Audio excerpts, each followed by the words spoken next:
Is there anyone here who thinks the Tory party is consigned to history? And is there anyone here who believes that Britain needs reform? Well, good evening, ladies and gentlemen, and welcome to the Reform UK launch of our mayoral and local election campaigns. I'm Dr. David Bull, and once again, it is my great pleasure to be your host tonight.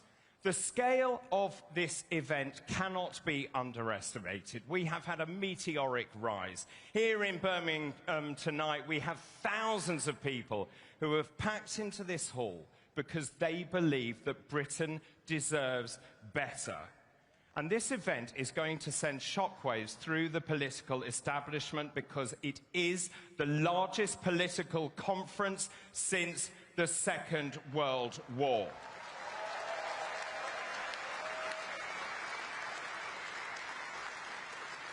And it's not just in this arena, we're also joined by an online audience from around the world, including some friends in Washington, DC, and also in the Oval Office. Say hello, please, to everyone watching online around the world.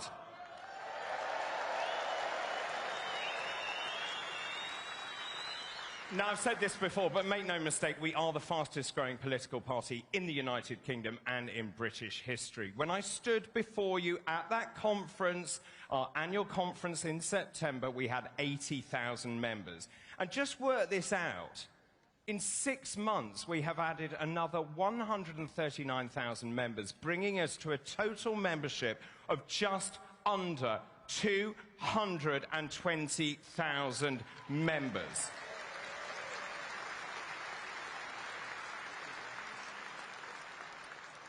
But look, there's a reason for that, and that's because this country is in terminal decline. It's because the Labour Party has destroyed the high street. It's crippled employers with record-breaking tax hikes. It's destroyed communities with open border immigration, and it has broken Britain.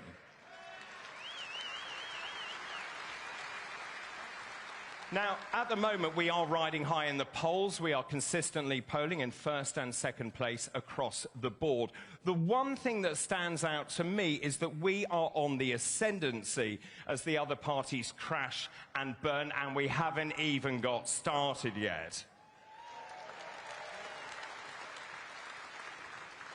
Now, on my Talk TV breakfast show last week, I asked my viewers and my listeners a very simple question, right? And this was the question. I said, who do you think would make a better Prime Minister than Keir Starmer? And with their usual veracity and candour, they answered, Sooty and Sweep and Mr. Blobby. Well, in my opinion, Rachel Reeves is definitely Bungle. And other viewers suggested that Guy Fawkes should have finished what he started. Well, 2 days ago, Rachel Reeves delivered her spring statement. She said she was proud of her achievements. What? Yes, no, she's proud because the economic nosedive isn't her fault. No, it's not her fault at all.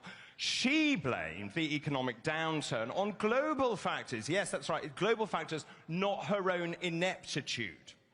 She said Labour was elected to bring change. Well, it certainly has. The last 8 months has been characterised by a litany of failures. The OBR has downgraded our economy, and Labour has overseen the economic destruction of this country. That's not just my opinion. The editor of the Sunday Telegraph said, "This must have been the most disingenuous fiscal statement of all time, delivered by one of our worst ever chancellors." Rachel Reeves's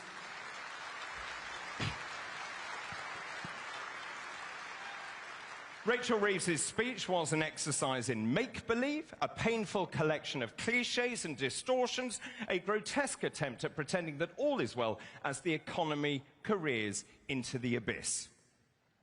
So let's just stand back and remind ourselves of Labour's greatest hits. Labour, in the short few months it has been in power, has removed the winter fuel allowance from 10 million pensioners, consigning many of them to a miserable life, Many of those older people stayed in bed over the winter. They huddled around an electric fire just to keep warm. And let me tell you, 5,000 people die every single year because they cannot afford to turn their heating on. That is unacceptable in a developed country.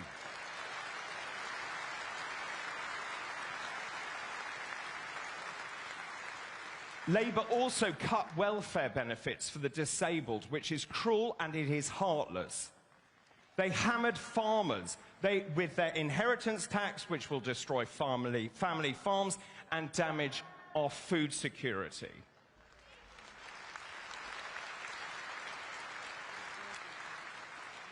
They clobbered small businesses with an insane tax on aspiration in the form of employers' national insurance, forcing many to close, decimating the high street, which has already seen huge numbers of shop fronts being boarded up and long-standing high street stalwarts replaced by charity shops. And here's the thing, the rise in employer national insurance contributions takes effect in just 9 days' time. And the impact is real. We already know that 300,000 businesses are now planning to cut staff because of the Labour government. Now, they also repeatedly promised to cut illegal immigration. Since Keir Starmer came to power, 25,000 people have come to this country illegally on small boats. They are also worshipping at the altar of net zero. Let me tell you what they're doing. They've chucked 22 billion quid of your money into untested and untried carbon capture. And they are also plastering thousands of acres of prime agricultural land with solar panels, like in my neck of the woods in Suffolk. They have lumbered the UK with the highest energy prices in the Western world. And I'll tell you what, net zero is estimated to cost the UK £3 trillion. That is more than our entire national debt. It is complete and utter madness.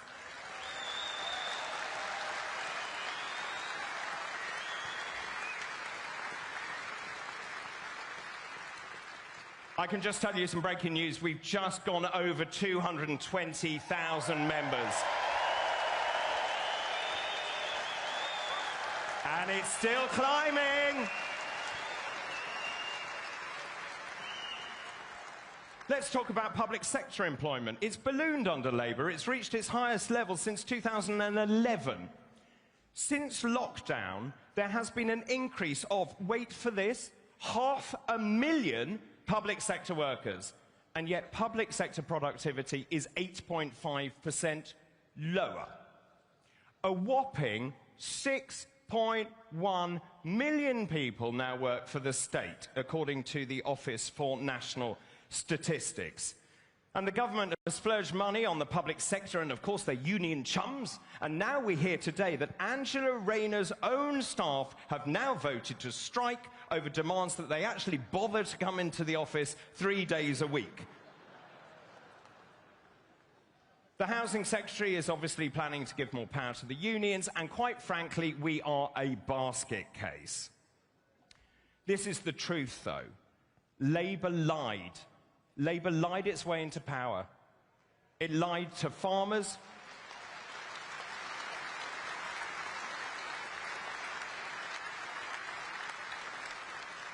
It lied to farmers, disabled people, it lied to students, it lied to pensioners, it lied to small businesses, and it lied to all of us council tax payers.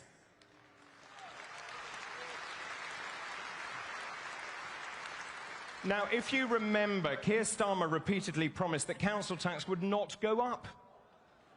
And yet most households in England will be charged the maximum increase in council tax for the third consecutive year. 88% of upper-tier authorities in England will impose a 4.99% increase in April. That is the most allowed without triggering a local referendum. Let's look at Bradford, run by Labour. They want a 14.99% rise.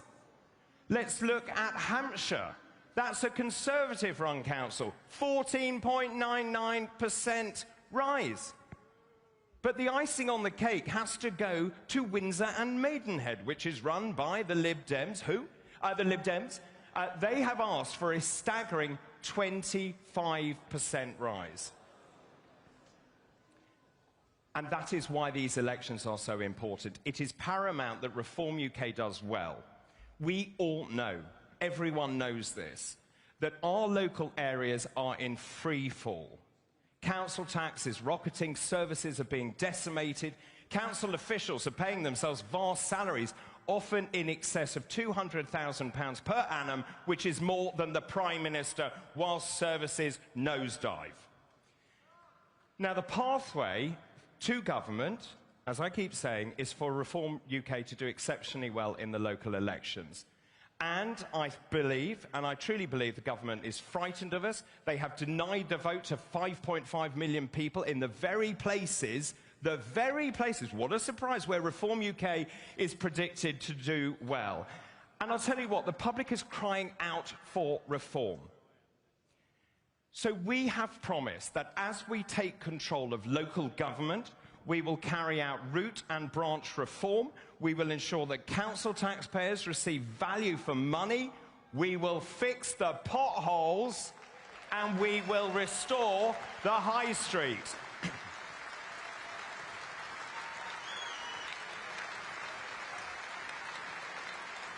We will protect our libraries and community resources, and we will slash wasteful spending. It's really important because by proving that we are adept, accomplished and competent, we can show the country that we are ready for government.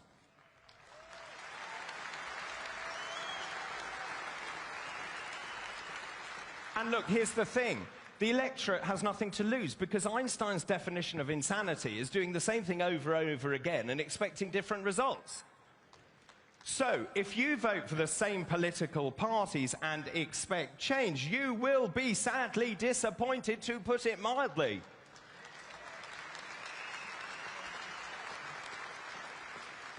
If you vote for Reform UK, you will get a party that believes in local communities, in family and in country. This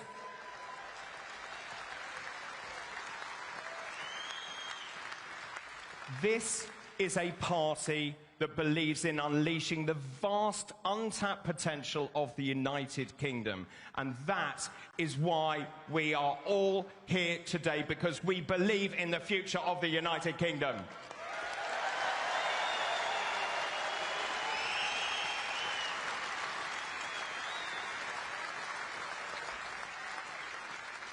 Well, to tell us more about why the local elections are so important, to galvanise everyone in this room into action, and to explain the methodology behind the strategy, it's now time to introduce a friend, a colleague, a fantastic Member of Parliament. In the short space of time that he's been elected, he has made over 100 spoken contributions in the chamber. Always looking suave and debonair, not a hair out of place, thanks to a lot of L'Oreal products. Please welcome the Deputy Leader of Reform UK, Richard Tice, MP.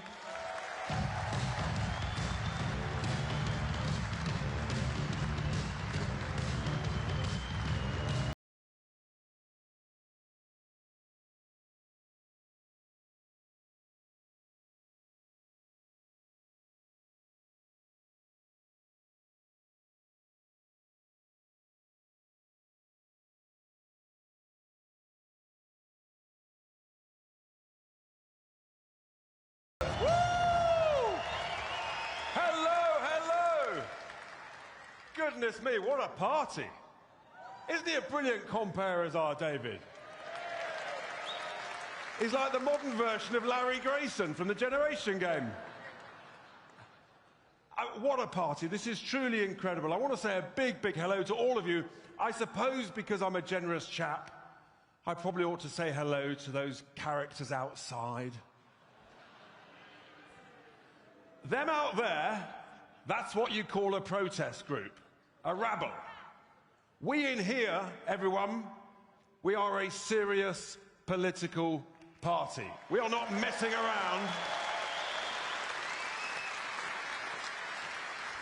We're the fastest growing political party, and we have a Baldric-like cunning plan to win the next general election. But we've got a lot to do before then. But I think we should just think about our competitors. I mean, how many people do we think the Lib Dems could get in an event? 2 rows? Maybe 3?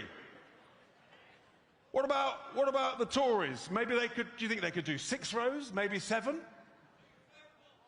Couple of phone boxes, what else have I been over here? But seriously, what about the Labour Party? I mean, never hear Keir. He'd have his rally in Mauritius as he sells off the Chagos Islands or gives them away. We're the party folks of the future. We've got good news and bad news, and because I'm an optimist, I'm going to start with the bad news. I want you just to use your imagination. This auditorium, this arena, incredible it is, takes about 10,000 people. Imagine half of the auditorium. That's the number of young men who've illegally crossed the English Channel since January the 1st. If you think that's bad, imagine 3 times the size of this auditorium. That's the number of young men who've illegally crossed the Channel since Keir Starmer promised to smash the gangs. It's not working out very well, is it? It's been a difficult week, I have to say. I mean, sitting in the chamber on Wednesday, it's great to be amongst friends after 2 challenging days. Wednesday, listening to Rachel from I don't know where. Is she from complaints? Is she from accounts? What we do know is she's completely delusional. I mean, what she talked about, inferring that everything was all fine and dandy, that's not what people in the business world are telling me. And then she had the temerity to rely on what I call delusional forecasts from the Office of Incompetent Forecasting, otherwise known as the Office for Budget Responsibility. So in just the last 4 months, they've halved their forecast from a ludicrous 2% to 1%, completely forgetting that we've already shrunk by 0.1% in January. But then they seem to think that, and they blame the sort of world events, they then seem to think that peace and love will break out in Christmas, and all of a sudden we'll soar up to 1.8, 1.9%, more than they forecast just a few months ago. Forgetting the fact, folks, that we've already borrowed 20 billion more than they told us we'd be borrowing just 4 months ago. These people are utterly, utterly delusional. And one of the reasons we're not growing is because of our good old friend, net stupid zero. It is the bugbear. You cannot grow an economy with the highest taxes in 70 years, the highest, most wasteful government spending in 70 years, wasteful council spending, and then overlay that with net zero. And we've already seen the destruction that that is doing to our jobs and our industries. And I want to just touch on the steel industry, because we've already seen thousands of job losses down in Port Talbot as they shut the blast furnaces down there. And then on Thursday, I had to sit in the chamber and listen to the minister confirm that the Chinese want to close all steelmaking operations, shut the blast furnaces at Scunthorpe in Lincolnshire. Absolutely, I want a big boo, boo! Well, I tell you what I told the minister and what I say to the Labour government, the Chinese might be giving up on British steel, but the British people do not want to give up on British steel.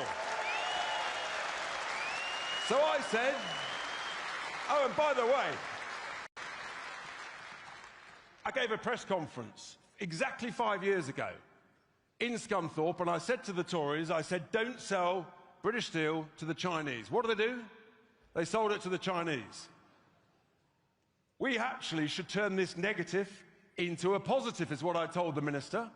We've actually got an opportunity to do a good deal for taxpayers. So let's take British Steel in Scunthorpe into public ownership. Let's refurbish the blast furnaces that make the primary steel. And let's make sure that the public sector buys British steel. That is a huge opportunity to invest for British industry. It's an opportunity for our defence industry to buy the strongest, highest quality British steel. That's who we are. We stand up for British industry. We stand up for British workers. We stand up for the British people.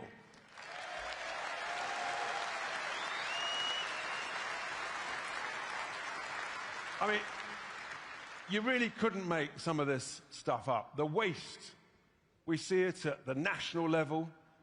You've probably heard my favourite, the old bat shed. The £100 million bat shed of our taxpayers' cash. But when you look at the councils, the waste everywhere, and you'll hear more of that later on. How is it that we seem to be spending ever more council tax, and yet the potholes are repaired less, and the bins are collected less, and if you live here in Birmingham, they're not collected at all? It's a catastrophe. The truth is, the Tories broke Britain, and Labour is in the process of bankrupting Britain.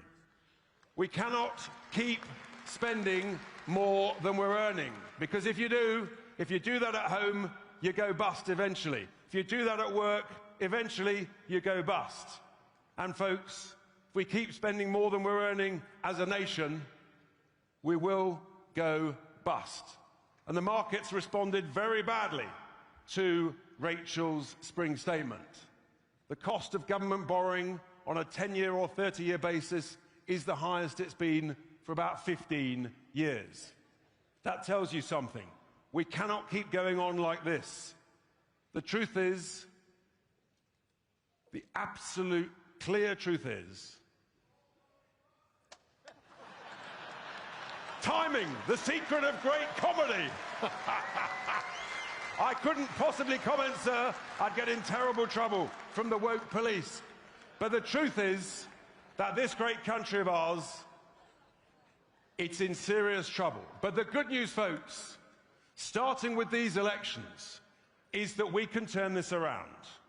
In the same way that a bad boss can ruin a good business in a couple of years, a good boss can turn it round in 2 to 3 years. So our cunning plan, with your help, with the help of all these brilliant 1,500 or so candidates who are standing, with the mayoral candidates, we are going to win this May the 1st. We're going to win big. We must win big. And when we do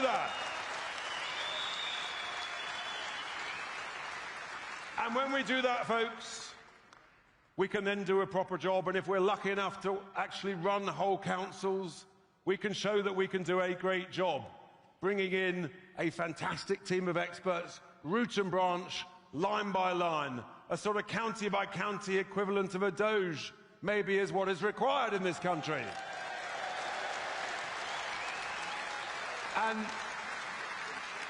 And then we've got next May 2026 to look forward to in Wales and Scotland, and extraordinary things are going on. The Welsh over there, I think. Where are the Scots? Are the Scots? Here we are, the Scots. We're doing great there. Incredible things can happen next year, so that we can then prove to the nation that we deserve the right to save Britain in 2028, 2029.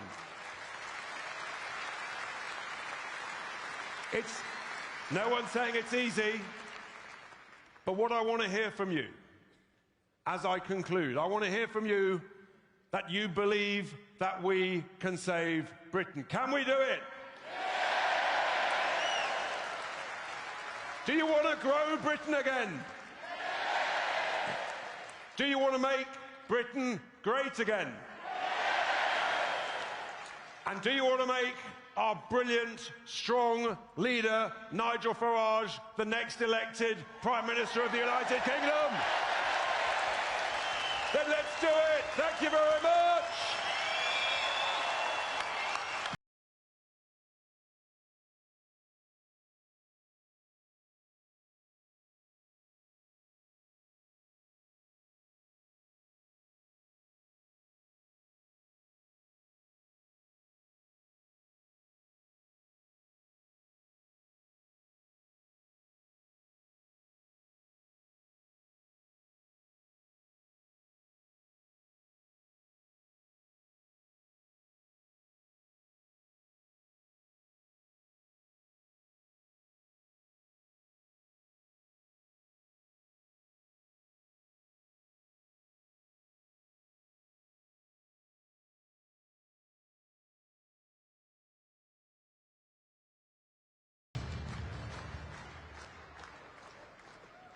Well, here I am at the pub in our street scene. This is a site which I think is all too common, actually, around the United Kingdom. Here we have a pub which used to be a great local boozer, the Royal Oak, which has been shut down and left derelict. This is because business rates are too high. It's too expensive to employ staff. The cost of utilities, of heating it, for example, or cooking, has gone through the roof. And we are seeing so many of these pubs closing down. Now, it won't have passed you by that obviously this is the Royal Oak. And the Conservative, well, what looks like the Conservative tree seems to be a little limp and has fallen over on both sides. Then, of course, we are advertising the circus here, Cirque du Tourisme. Matthew Parker Street, of course, is the headquarters of the Conservative Party. Boris Johnson, the clown there, but the bigger clown, I think, is here. Keir Starmer, 10 Downing Street, Cirque du Labour, the lead act subject to change. And that is the point, because elections are taking place in 24 of England's 317 councils on Thursday, May the 1st. There are 14 county councils, there are 8 unitary authorities, there's 1 metropolitan district, and also the Isles of Scilly, which has its own governance structure. Now, also, we have mayoral elections taking place in Hull, in East Yorkshire, Greater Lincolnshire, North Tyneside, Cambridgeshire and Peterborough, Doncaster and the West of England. So it gives me great pleasure to introduce our candidates. Will you please welcome them, our candidates fighting for Reform UK, fighting for Hull and East Yorkshire, Luke Campbell, MBE.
Well, our next speaker is standing to become the mayor in Greater Lincolnshire. She is a strong, outspoken voice. She's a former Member of Parliament and former Lincolnshire County Councillor. She has strong links to the county, having also studied at the University of Lincoln. Ladies and gentlemen, please will you welcome Dame Andrea Jenkins.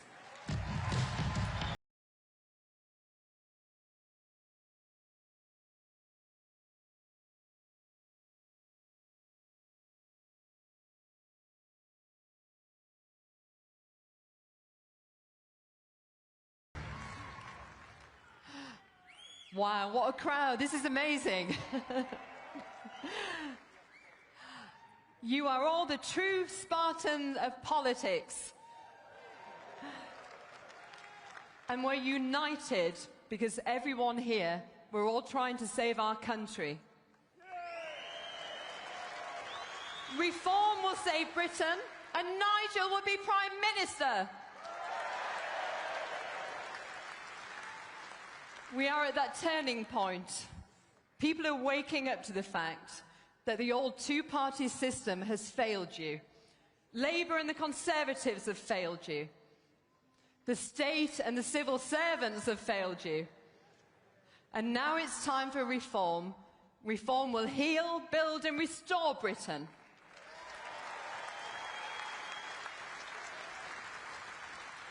I'm sure you agree. We Brits are sick of soft-touch Britain. We are sick of being back of the queue, and we are sick of seeing illegal migrants getting free hotels.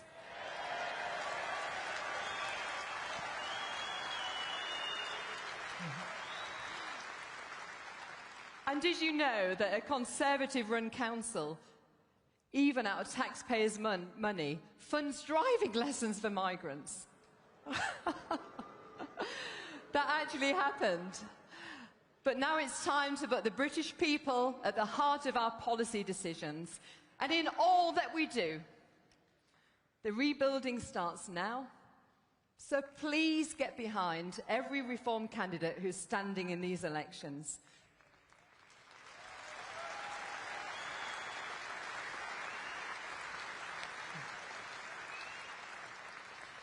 We need you, we need your help.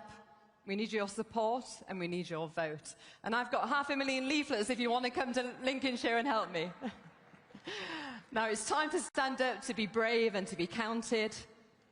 But to the people of Greater Lincolnshire, I'm here to reassure you that in me you have a fighter.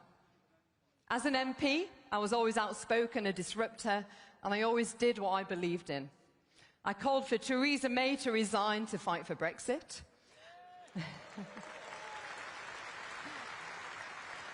I was the only MP on the Health Select Committee who opposed the regressive sugar tax. I don't believe in state control.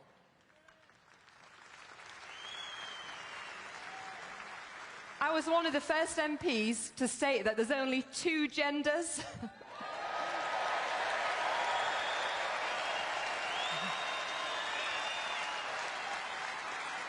And I'm surprised we've still got to say that. Biology does matter. And I fought to protect our children's innocence about what they was being taught at school.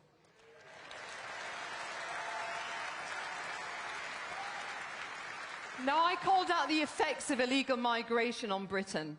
And I actually held a debate in Parliament about the true cost of illegal migration. And do you know that only 6 MPs turned up to this debate?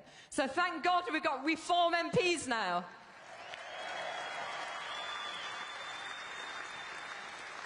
And we'll have a lot more, because we will form a majority in the next election. Now, I have pushed back against this nuts zero narrative. Now, instead, I've called for protecting our industries and food and energy security.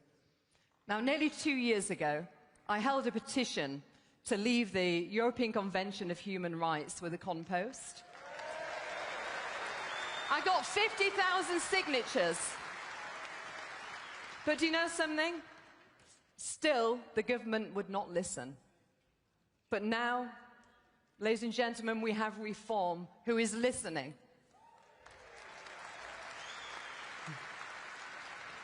Now, in my common sense manifesto, I will establish a Lincolnshire Doge, just like they're doing in the US.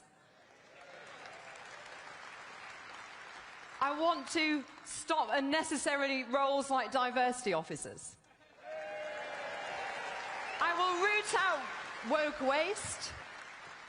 And as Nigel pointed out just recently, the Conservative-run Lincolnshire County Council is a whopping £460 million in debt. Now, that interest alone is costing Lincolnshire taxpayers £52,000 per day. And do you know something as well? They spend £200,000 a year on foreign interpreters. And the next one's a whopper, I tell you.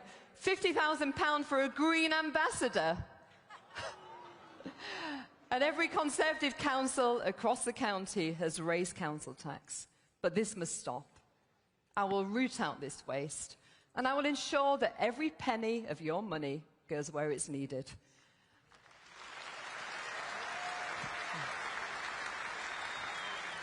Now, under my watch, there'll be no taxpayer's bill for bureaucratic blunders. I will establish a transport for Greater Lincolnshire. It'd be better than Sadiq Khan's version, though. Are you like me, not a fan of Sadiq Khan as well? Yeah. And we'll finally get Lincolnshire moving. And I will build homes for our veterans.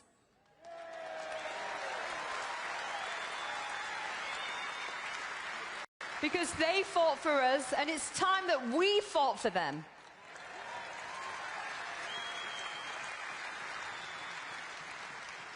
Now, Labour just don't get it. Did you hear this week that they're actually got a plan to build homes for migrants? I will have a Lincolnshire First policy that puts Lincolnshire people at the heart of policy decisions. No more being back of the queue. Now, Lincolnshire people should come first, whether it's in housing, social services and public funding. Now, to the people of Greater Lincolnshire, I will fight for you. I will fight for the silent majority who has, quite frankly, had enough. I will fight for common sense. I will fight to protect our children's future. So together, with Nigel and every one of you here, let's save Britain and let's do this. Thank you.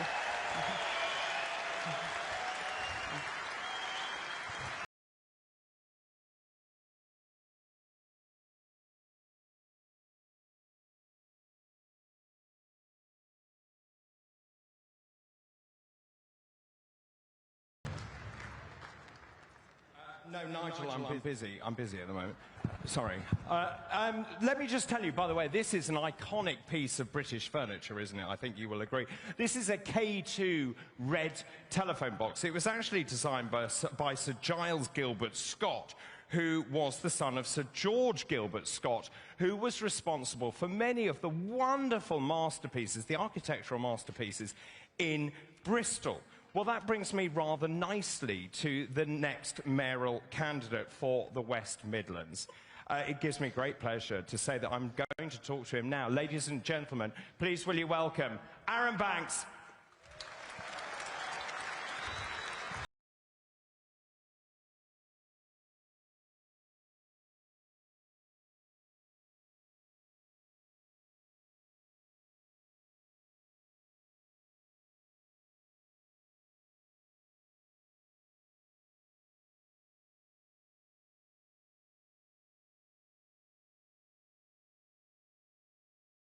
It's really good to see you. Lots of people have tuned in who didn't see the pre-show where we had a little chat. Look, for people who don't know who you are, and I find that surprising, quite frankly, you have been around the political world for a very long time. You are a successful businessman. You've been incredibly generous in terms of the donations that you have given. So obviously you care very passionately in the future of this country.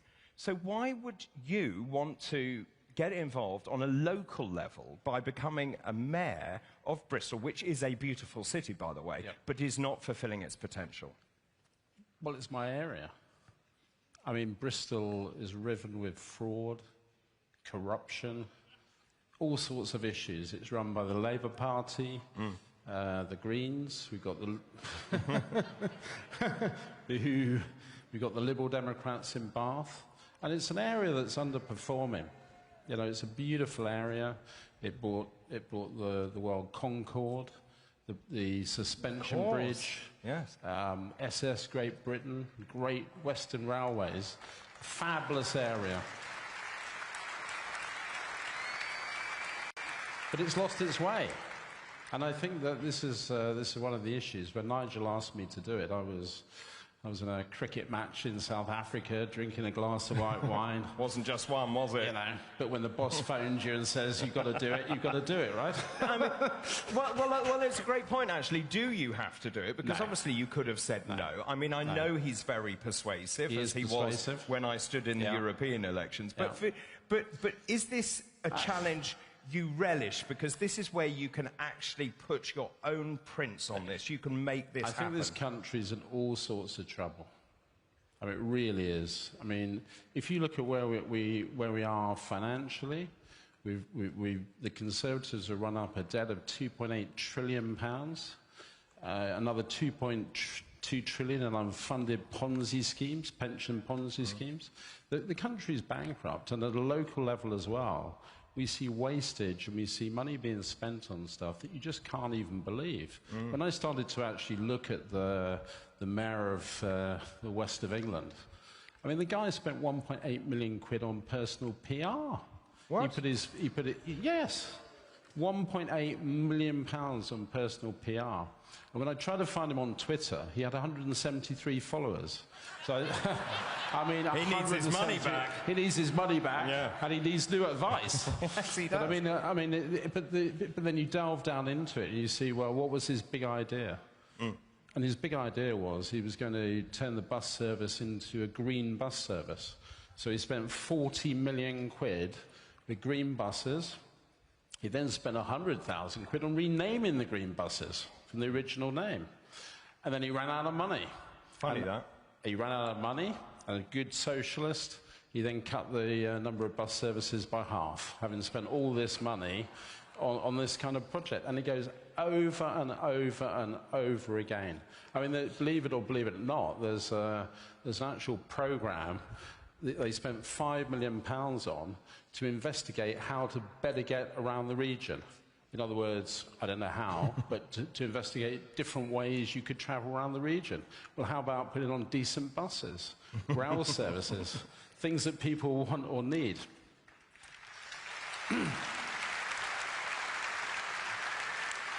So I've got a very clear plan. Yes. And my plan is, the 3 local councils we cover, I'm going to audit the hell out of them. And then when I finish auditing them, I'm going to write to the local taxpayers. I'm going to tell the taxpayers how the council is spending their money.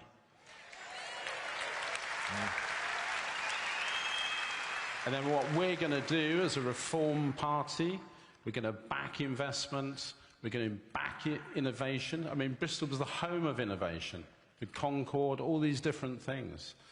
We're going to build big, beautiful, iconic buildings.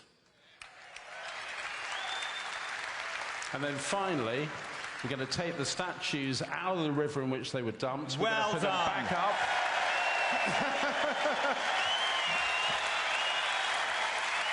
And we're going to be damn proud of our British history. That's what we're going to do. Okay. Sorry. Rapturous applause. Look, you've got a standing ovation. So, you're a money man? Yep. What are the odds? Well, I'm about as popular in Bristol as a pork pie at a bar mitzvah. Right, okay. Maybe at the moment. At the moment. But it's a 5-way race. Yeah. So you've got Labour, You've got the Greens, they both hate each other. You've got the Liberal Democrats.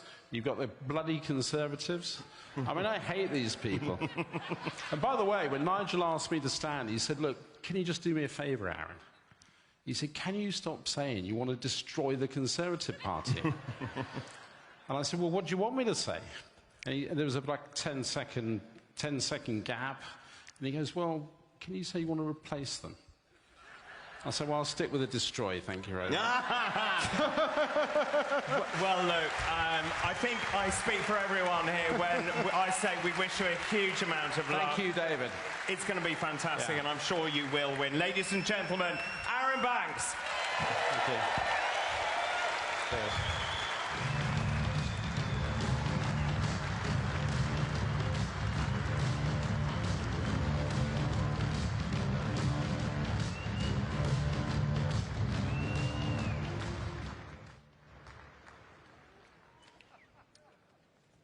Well, ladies and gentlemen, I said this right at the beginning of the show. This really is broken Britain. Now, here in Birmingham, it cannot pass you by that we're in the third week of industrial action. If you come through Birmingham, there are piles of rubbish everywhere.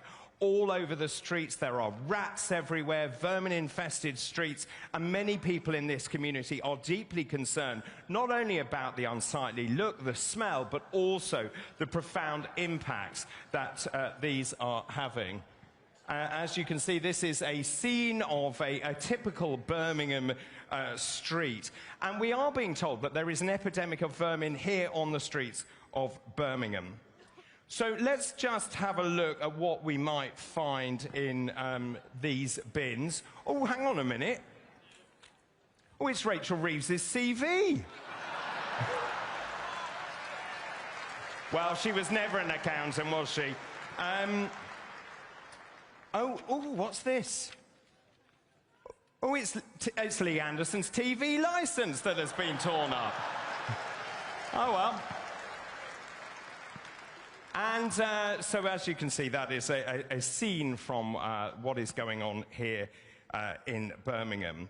And actually, this should be a priority for any government, because you have to have clean streets, you have to have safe streets. We know that actually crime is spiralling out of control in streets around the country. Now, of course, this is about local government, but central government has made it even more complicated. There is this chap called Ed Miliband. Have you heard of him?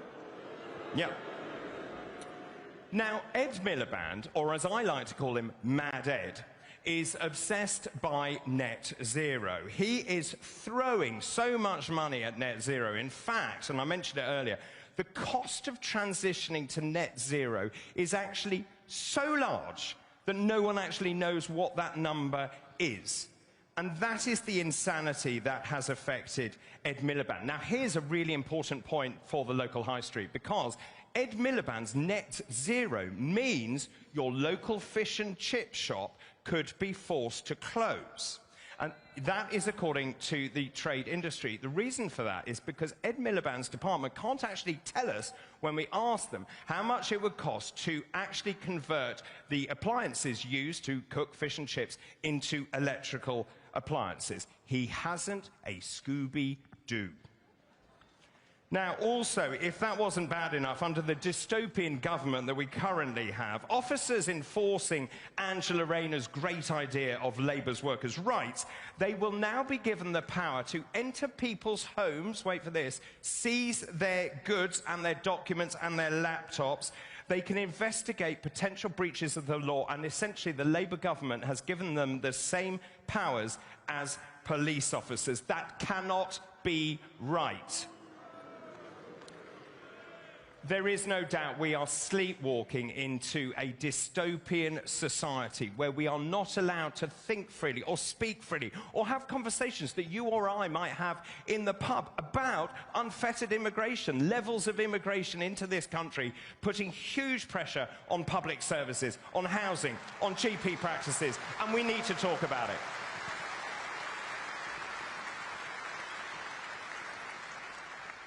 We have to remain a country which believes passionately in free speech. We need to be able to talk about mass immigration.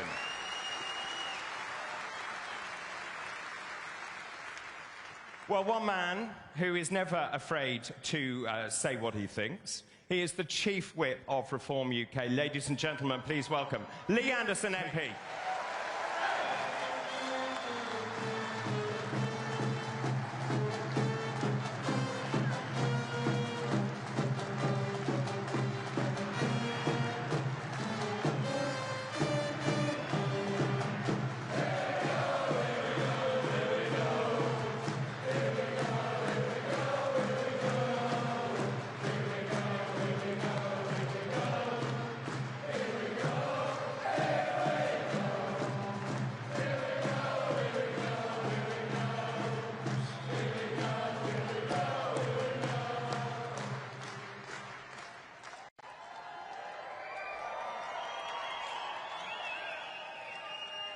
You know what? Before I start, I just want to apologise for the people outside who made it very difficult for some of you to get in tonight. And I've got a three-point plan for the people outside.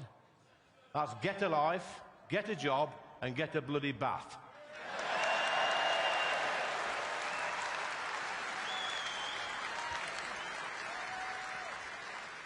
Last September, I stood at the NEC in front of 4,000 true British patriots who came to hear us speak. And I remember at the time saying to Nigel that this time next year there would be 8,000 people turning up. But just 6 months later, we're back in Birmingham and there's 10,000 people here. Yeah.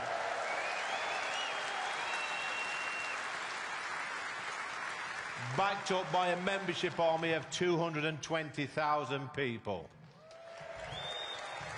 No one can stop us, so thank you for coming here today. We really appreciate it. I've got one thing to say to you. I want my country back.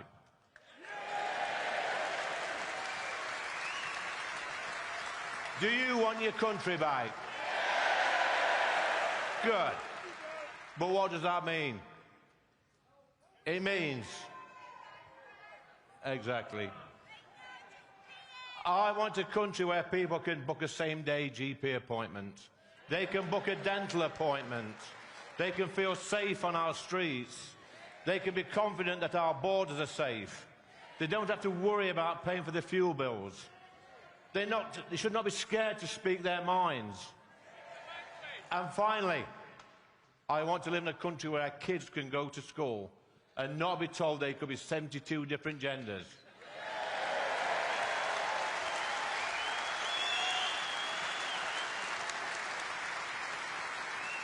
And be told constantly they may have been born in the wrong body. This nonsense must stop.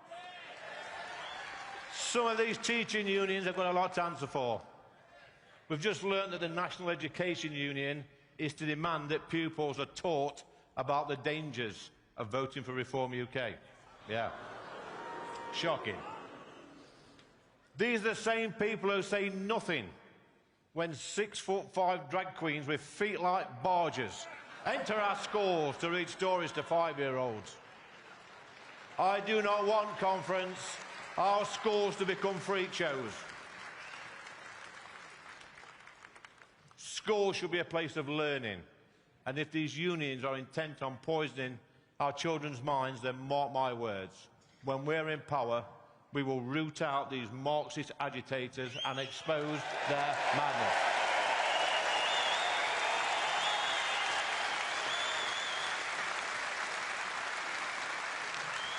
They are a danger to our children. We know that.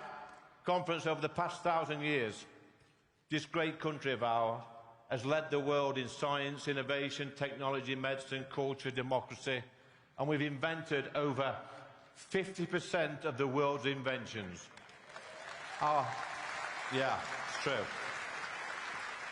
Our beautiful country has truly been a gift to the world. But over the past 1,000 years, our history, our heritage, our culture has been erased by a useless bunch of politicians who are currently squatting in Parliament.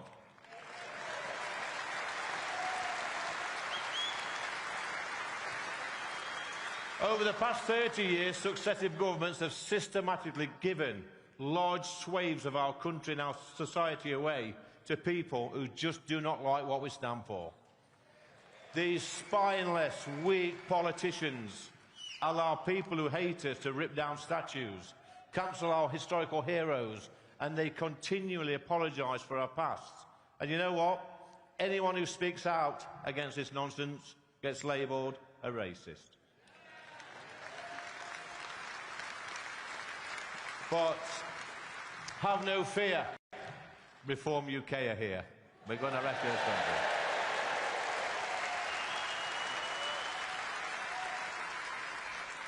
Look at some of the politicians we've got running our country at the moment. We have a public health minister who thinks it's okay to identify as a llama. You've heard that one, haven't you? We've got Rachel from Accounts. Her CV looks like it was written by Walter Mitty. We've got the unhinged Mad Miliband, who is literally putting up energy prices whilst telling everybody that our bills are coming down. This man could not lie straight in bed.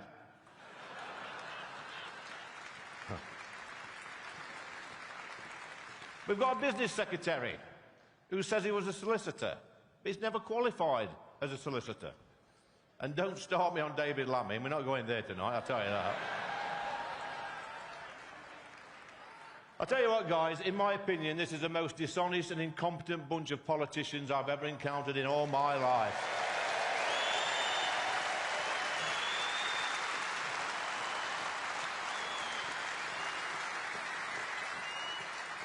I'll tell you what, I think it's time we brought back the Jeremy Kyle show, just for one episode.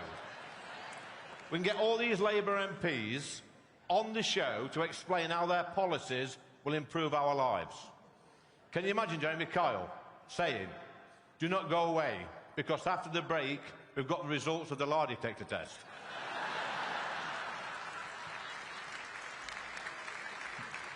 I tell you what, that polygraph machine would blow up and Graham would be doing his nutting.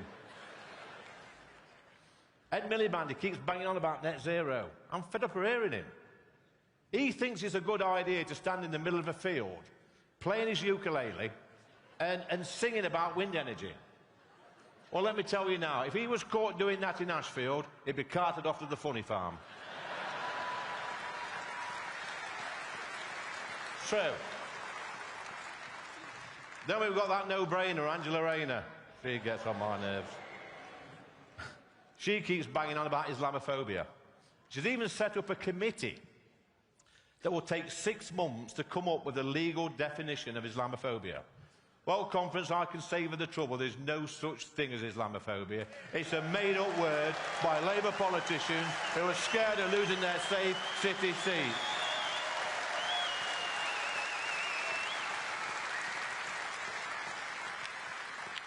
It's madness. That useless mayor in London, what's his name? Mayor Corn. He accused me of being Islamophobic, yet there's no government definition of the word. While we're on the subject, Mayor Corn is destroying and ruining people's lives and businesses in London. And I tell you what, why these local elections are so important, we must not let the rest of the country become like this. That's why we need to get out on May the 1st.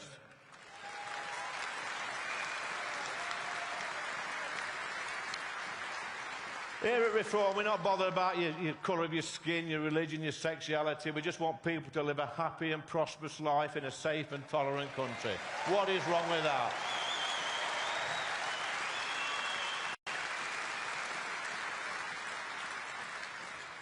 Rachel from Accounts. I'll tell you what, I wish you'd got bugger off back to Accounts and all the mess she's making in the country. She keeps banging on about this £22 billion black hole and that she wants to grow the economy. But I'm yet to visit one single business that is happy with their budget. Businesses are terrified of what the future holds under this Labour government. But guys, we can't stop them. We must fight back. Reform will fight back. We've already seen that the government over the past few weeks have adopted some of Reform UK's policies because they can sense the anger of the British public who are now turning to Reform UK for common sense policies. Yeah.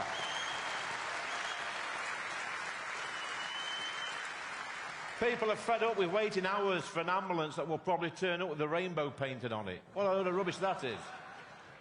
People do not want to see police officers dancing the Macarena.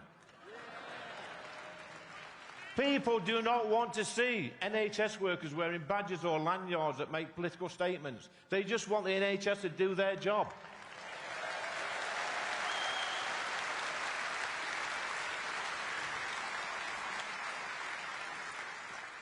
I tell you what, if you're thinking of becoming a midwife, then think again, because we've got these so-called academics that have called on the NHS to replace the term midwife with, get this, lead perinatal practitioner. Yeah, and this is to be more inclusive of transgender people. Well, I think we should replace the term academics with out-of-touch morons who need to get a proper job.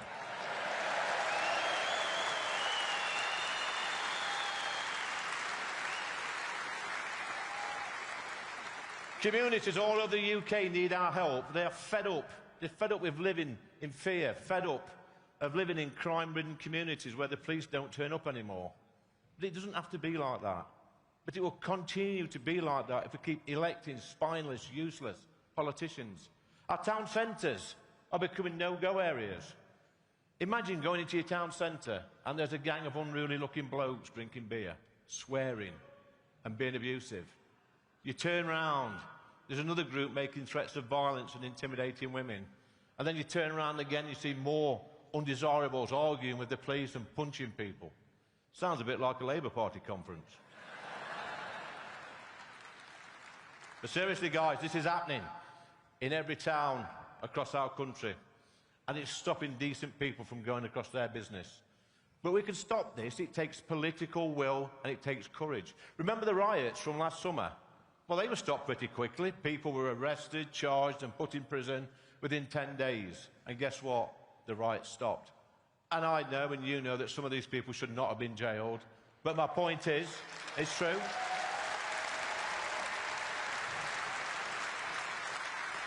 But my point is, when people realise there are severe consequences to their actions, then they tend to stop. Our councils and police should be working together to put an end to the antisocial behaviour. But the local politicians spend more time bickering amongst themselves rather than doing the job they're supposed to do. Our councillors will always put people before politics and return our streets and neighbourhoods to its people. So, we know that neighbourhoods are being ruined by nuisance neighbours and making people's lives a misery. The police do nothing, the council do nothing, and decent people feel helpless. Just the other week, I received a letter from a distressed resident in London, which read, I'm going to read it out to you. It says, Dear Lee, I know you're not my MP, but I watched your debate in Parliament with great interest on nuisance neighbours. My family and I are suffering from the worst type of neighbour right here in London. It all started last year when a strange-looking man moved in with his family. Since then, this man has made everyone's life a misery. And when we raise this with the authorities, they just do not listen. Even the police take his side. We just feel so desperate and alone as this man wreaks havoc in our community. We've tried speaking to him, but he just tells us more lies and that things will improve. Everyone we know has been affected by his actions. Lee, please, please try and help us put an end to our misery. His address is 10 Downing Street, London.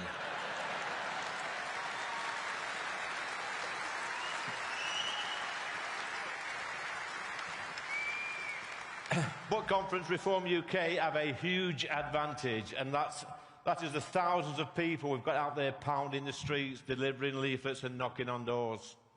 We have over 1,500 hard-working council candidates who have put their lives on hold to campaign for us in the May elections.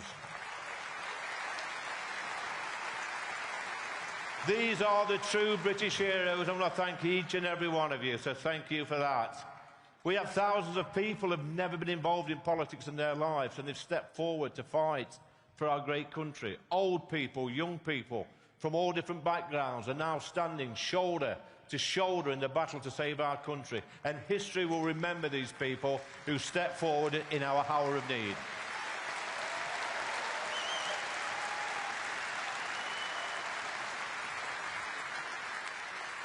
I started off in politics 10 years ago as a district councillor. I stepped up because I was fed up of seeing my area being let down by useless politicians. And believe me, guys, you can make a massive difference locally once you become a councillor. But it takes courage, dedication, hard work, and this will be delivered by the brilliant candidates backed up by our brilliant volunteers. Not only do our candidates have courage and dedication, but they're also going to bring a wide range of skills which will turn the failing councils around in this great country of ours. I'm just going to talk a little bit about illegal migration before I go. 150,000 undocumented young men have entered our country over the past few years, and our weak, pathetic Parliament has done nothing apart from arrange for these illegal migrants to be picked up in the sea, transported to the UK and placed in luxury hotels. They then get free healthcare, legal aid to claim asylum. You could not make this up. We have become the laughingstock of the world. And just like net zero, mass immigration is making us all poorer. We're spending £6 million a day on illegal migrants. Just imagine what Reform UK councillors could do with that money.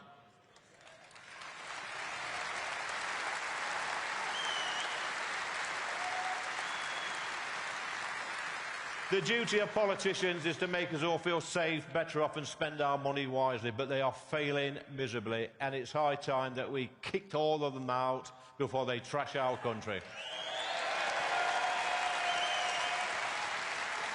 Conference, this madness needs to stop. And only the People's Army can stop it by making sure we get massive gains on May the 1st. This will be the real first test Reform UK since the general election. And people out there, there's many people out there that want to see us fail, but there are millions of people out there who are desperate for us to succeed. It's true. Our councils need Reform UK councillors that love their country and community. For far too long, they've been served by councillors who have no interest other than picking up a wage at the end of the month. Being a councillor is about public service. It's about fighting for your community. It's about putting people first.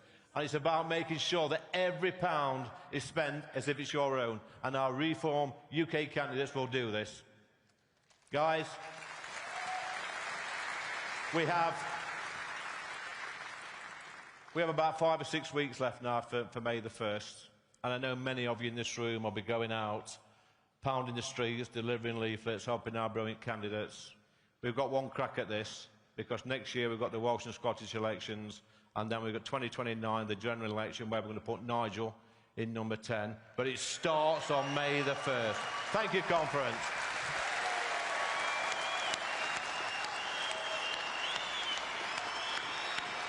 Thank you.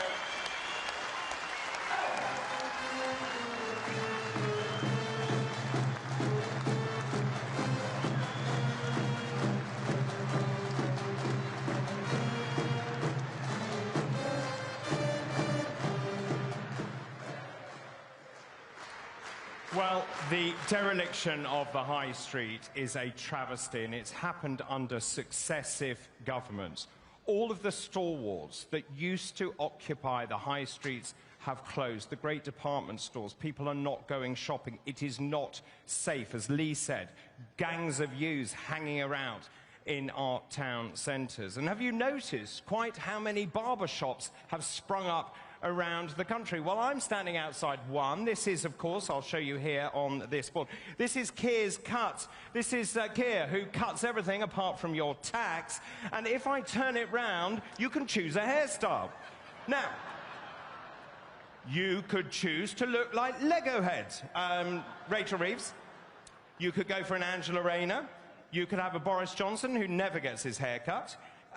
Theresa May is always looking quite sartorially elegant. I think Keir Starmer probably comes here, and Rishi Sunak perfectly coiffured. Let's go to Labour Brooks now and just have a look at what they're advertising. Rayner rookie, Labour to get knocked out. A 3-1 odds on, I would say. And this big bet, the big match, Reform to beat Labour 2-1, odds on. And of course, not only on our street scene have we got our shops, we've also got our Reform UK bus, which has joined us here in the auditorium. It's essential in our campaigning around the country. I'll tell you what, ladies and gentlemen, this country desperately needs rescuing.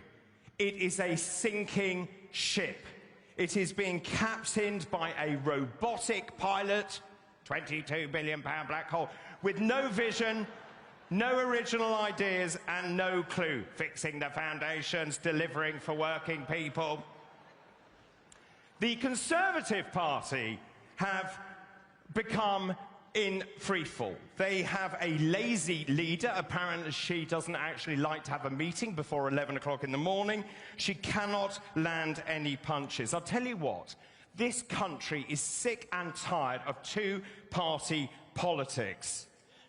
This country is sick and tired of governance by mediocrity. And what this country is looking out for and crying out for is a passionate, articulate leader with drive, with vision, with determination, with optimism, with energy, with enthusiasm.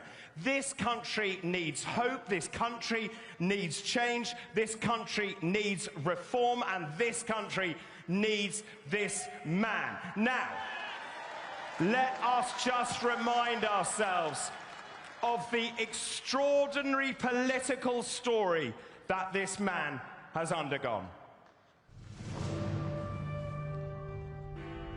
I now call the leader of Reform UK, Nigel Farage. We are the new kids on the block. We have no experience in this Parliament whatsoever, even though some of us have tried many times over the years previously to get here. So we can't judge you from working in this place, but we can judge you from the way the outside world sees you. Believe me, folks, this is just the first step of something that is going to stun all of you. Thank you very much. Nigel Farage is Reform UK ahead of the Tories for the first time. The party has rocketed up the polls since Nigel Farage announced that he was taking over as leader. Re-energise Reform and seem to give them a poll boost. Hard work is the only way anybody succeeds individually, and hard work is the only way we're going to have a chance as a country to turn any of this around. You know, for a Labour Party that couldn't define what a woman was, couldn't define what a working person was, well, after today I'm pretty convinced they can't define what economic growth is. We believe that a society looks after its weak, but encourages everybody else to do the very best it can. We don't care about skin colour, we don't care about orientation, we care whether you share the values of this country. We care whether you obey the law, and we'll judge you on who you are. We'll judge you on who you are as a person. Isn't this what everybody wants? Is that what we're going to fight for? Can we make history? Are you going to be part of it? Thank you very, very much indeed.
Oh, come on, you'll embarrass me. I'm shy, you know that. Good evening, Birmingham. You might have noticed I just arrived on a JCB. Now, JCB, as we know, make the most amazing machines. They're great in agriculture, they're great in building, they're great clearing landscapes. They are probably the most incredible private company in this country, if not one of the most incredible companies in the world. And we say a huge thank you to Lord Bamford tonight for lending us a JCB. Now, what is it? It's a Pothole Pro. Yeah, and we're going to talk a lot about potholes.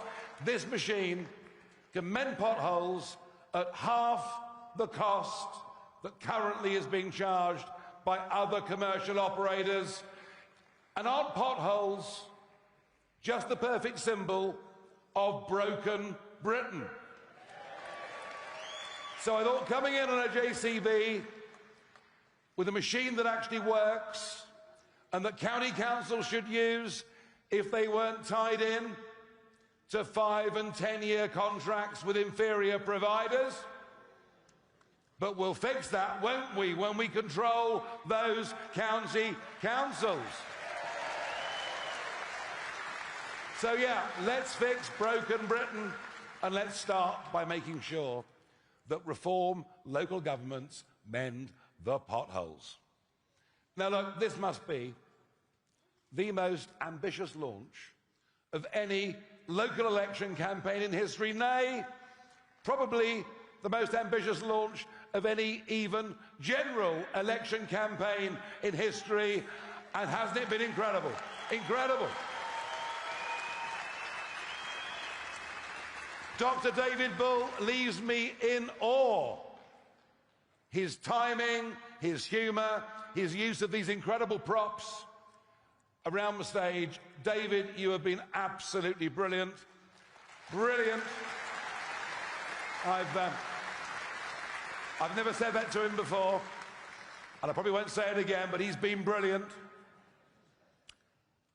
So let's have a little think about what we've done over the last year, about where we've got to.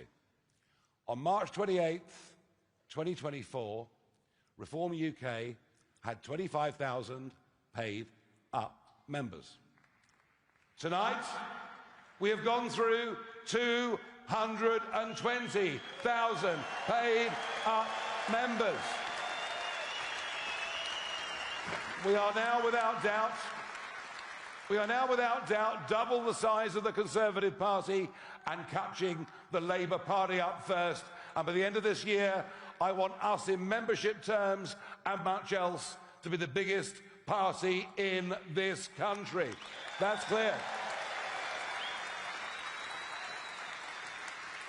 And this time last year, we didn't have any formal branches. We have managed, since August, when we really kicked off, we've now managed to set up 400 branches around the United Kingdom, all over.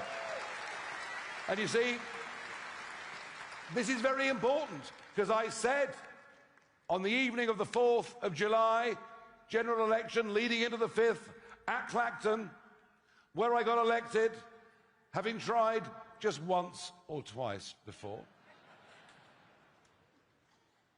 I said I would professionalise the party. And I tell you what, we are vetting our local council candidates to a level that no party has ever done before. We are led in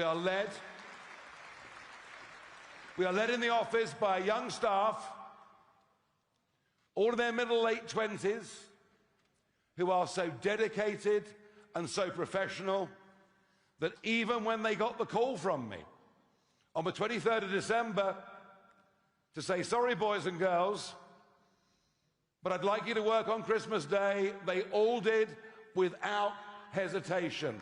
That is professionalism, that is dedication, that is what we're doing. And we brought some new great people on board. We have a new treasurer who has promised to raise us astonishing sums of money. Stand up, Nick Candy, wherever you are.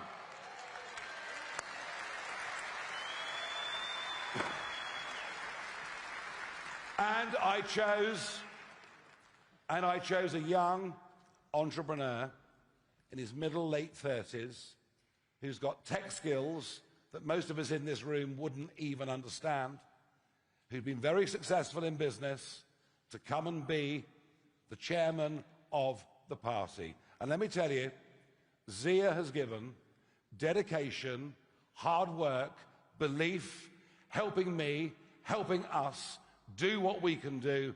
Zia, as chairman, is an absolute superstar and has a major future in British politics. Where is he? Where is he? He's somewhere. I saw him in the green room. He's somewhere.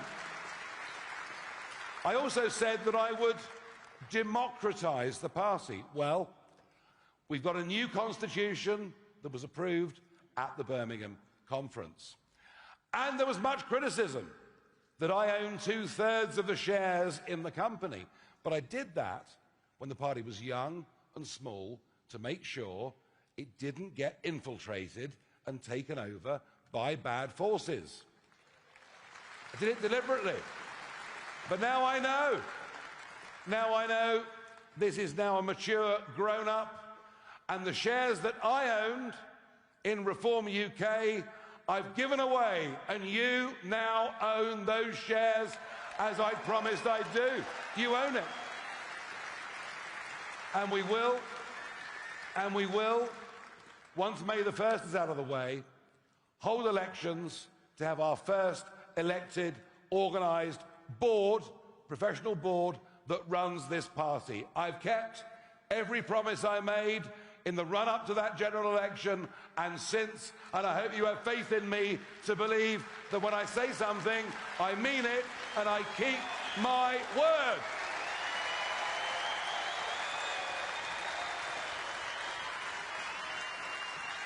And we know why we're here. We know the values that bind us.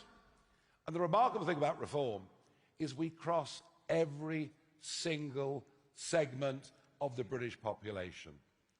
We've got older voters, we've got middle-aged voters, we've got young professionals, but increasingly we're seeing younger voters coming towards us. It could be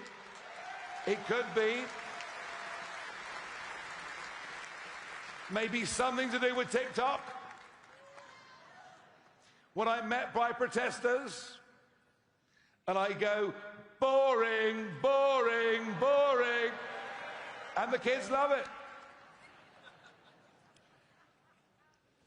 And that's the great thing about a party that believes in meritocracy. We are not in the least bit interested how old you are. We couldn't give a damn what religion you are. We couldn't give a damn what your skin tone or colour is. We don't care about any of these things.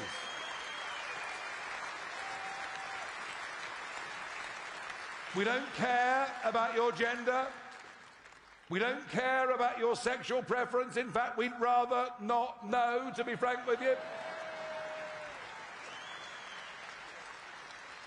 We want to live in a country that treats everybody exactly the same, provided they, in return, respect us, our values, our laws, and our way of life.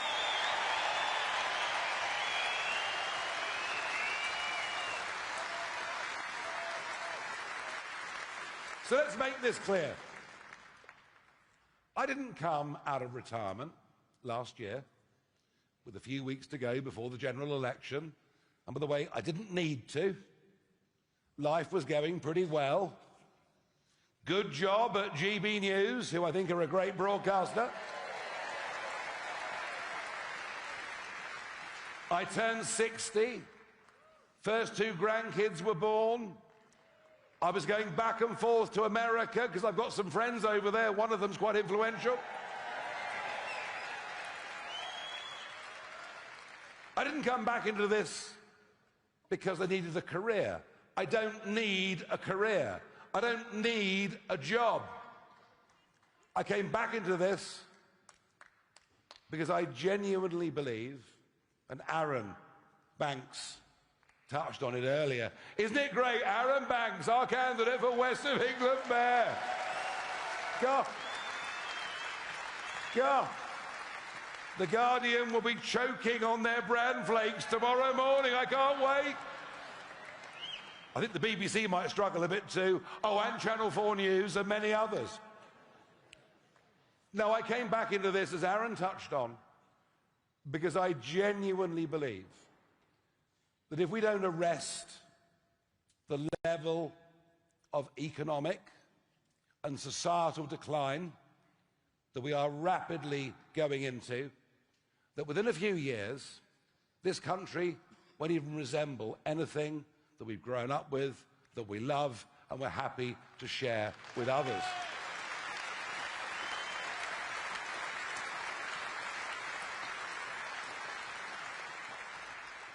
But, however tough, however grim, however difficult, however depressing it may look, this party is full of optimism. This party is full of hope.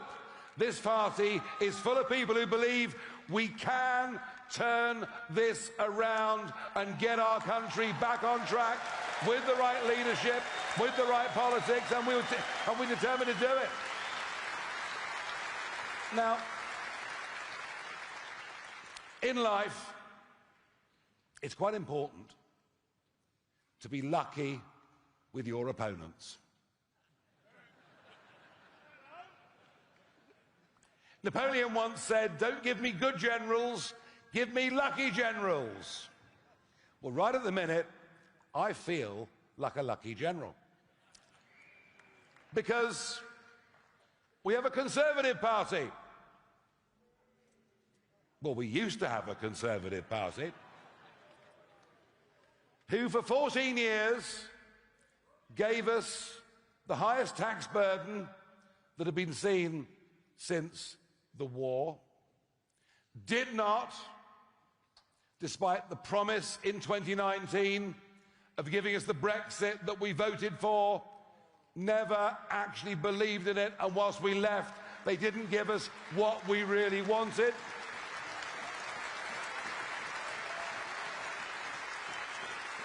A Conservative Party who told us in the 2010 general election they would reduce net migration to tens of thousands a year, told us in the 2015 general election manifesto they'd reduce net migration to tens of thousands a year, told us in the 2017, I sound like an auctioneer now, don't I? Told us in the 2017, yeah, mind you, if I'm an auctioneer and it's the Conservative Party, I'm not seeing many bids in the room, I got to tell you. Who told us in 2017 they'd reduce net migration to tens of thousands a year, and told us in 2019 they'd use those Brexit freedoms to reduce numbers coming in and to stop unskilled migration happening on the level that it was. And what do we get?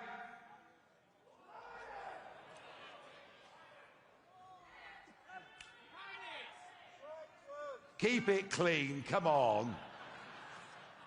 What did we get? We got the greatest betrayal of a massive democratic majority that we've ever seen in our lifetimes.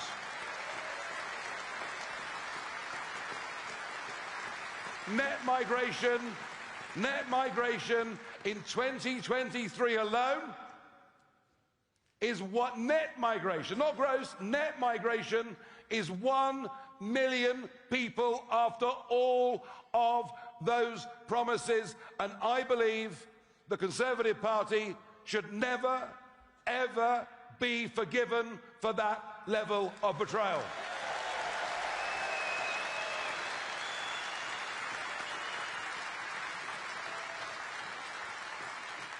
But it could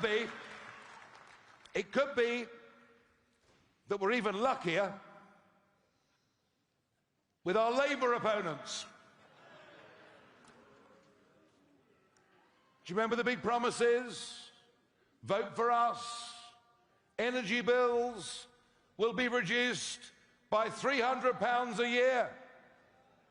And yet from next week, energy bills would have increased by £300, not reduced, but increased by £300 since Labour came to power.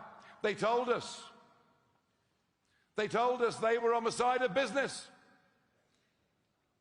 Yet, and this is incredible, this is truly incredible, not one of the 25 men and women that serve in this Labour cabinet, not one of them has ever founded a private company. Not one of them has ever worked in business. And the business secretary, Jonathan Reynolds, lied openly by saying he was a solicitor when he never, ever qualified. What hope? What hope is there for 5.5 million men and women out there running their own businesses with this mob in charge? What hope is there? They haven't got a clue. And Rachel, well, it was Anderson, of course, that dubbed her Rachel from accounts. But now we learn she wasn't as good as that. She's actually Rachel from complaints. And what was given to us in the Commons this week was an Alice in Wonderland story. Let's be clear. Growth forecasts for this year have been halved.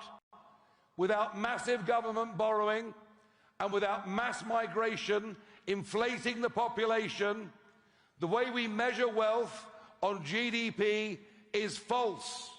There is no genuine growth in this country at all. And I asked her a question in the Commons. The only way to measure growth is to measure your GDP per capita. Not to con yourself, because the population's rising by 1 million every year, and GDP per capita has fallen for 6 of the last 8 quarters. This country is getting poorer. Labour have absolutely no clue, no idea how to deal with it. They cannot spread optimism, and optimism, I mean, goodness me, the front bench look like they're attending a family funeral. And then, of course, we have the issue that did perhaps more than anything to bring down the last Conservative government. And that was the flow of dinghies coming across the English Channel. Now, I'd remind you that I was pretty much on my own in 2020, going out into the Channel, making films, making videos, pretty much on my own.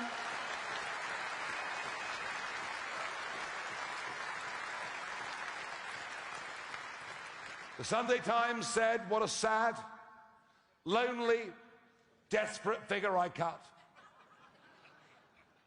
Well, they probably had a point, but I was the one warning people what would happen. I was alone, telling people, unless you arrest this and deal with this, it will lead to an invasion of our country. I was condemned for the use of that word, but now, nearly 150,000 young men later, I have been proved right. And there was nothing the Conservatives could do.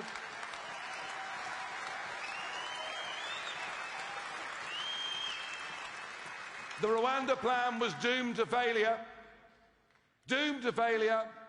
because of our membership of a certain court in Strasbourg, which I might mention again in this little conversation. Smash the gangs was never ever going to work, and 2,000 young men have come in the last 8 days.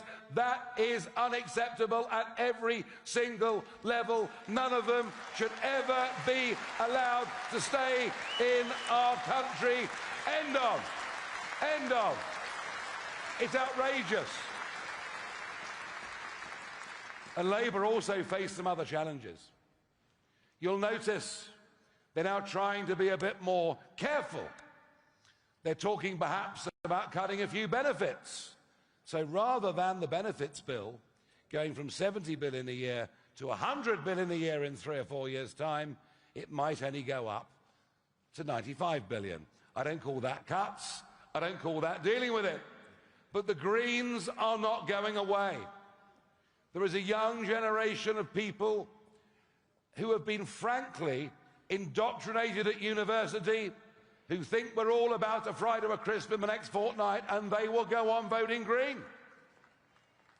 The Liberal Democrats have consolidated their position in much of the country. But the really big threat to Labour comes from the group that called themselves at the last election the Gaza Independents.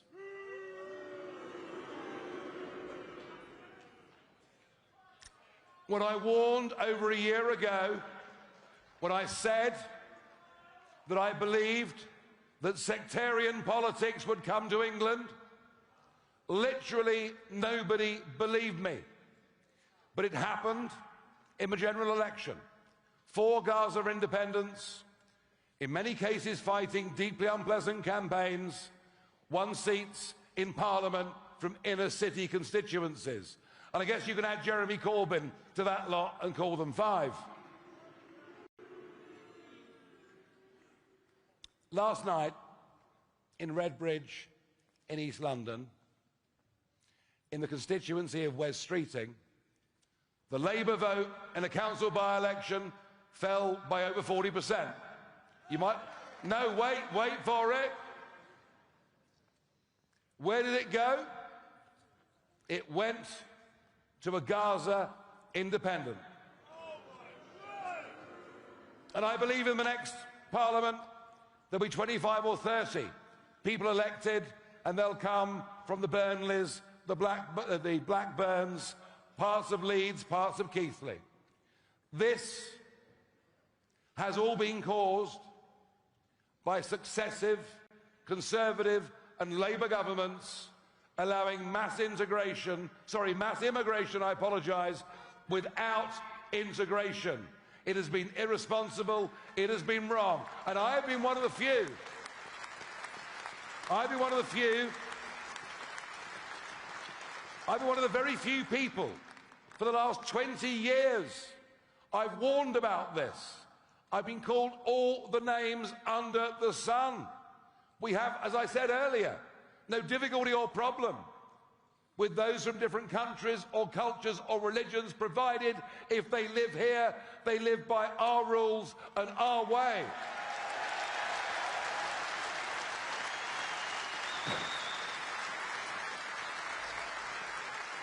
So look, I came back out of retirement to do this. I'm not mucking about. I've got one very clear, simple goal, and that is that Reform win the next general election and turn this country round.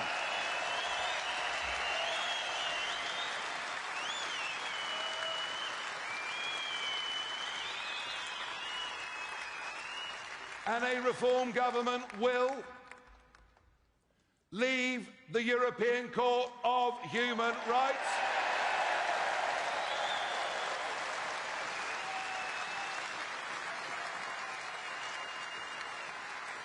We will get rid of the Human Rights Act, upon which British lefty judges depend.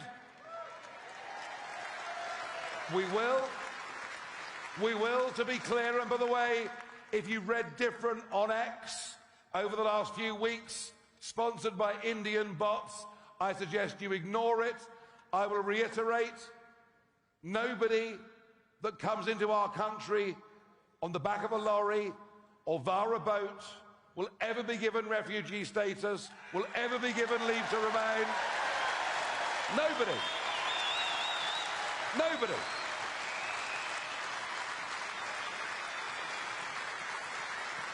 It is unfair, it is wrong, it is also deeply unfair to those who have come here legally, and that's worth thinking about. And let me tell you, Everyone that comes illegally will be deported. Full stop. End of story.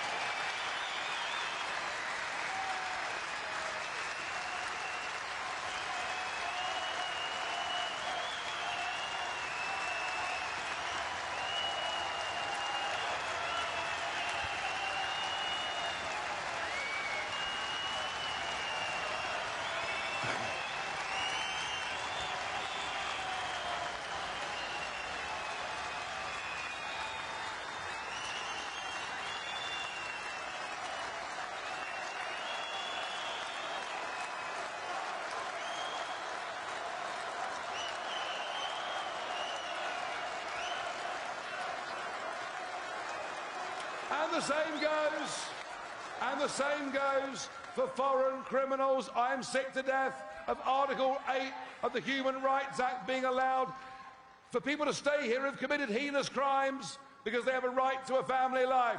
They've no right to a family life in our country. If they've come here illegally and they committed crime, they have no right at all. None. Zero.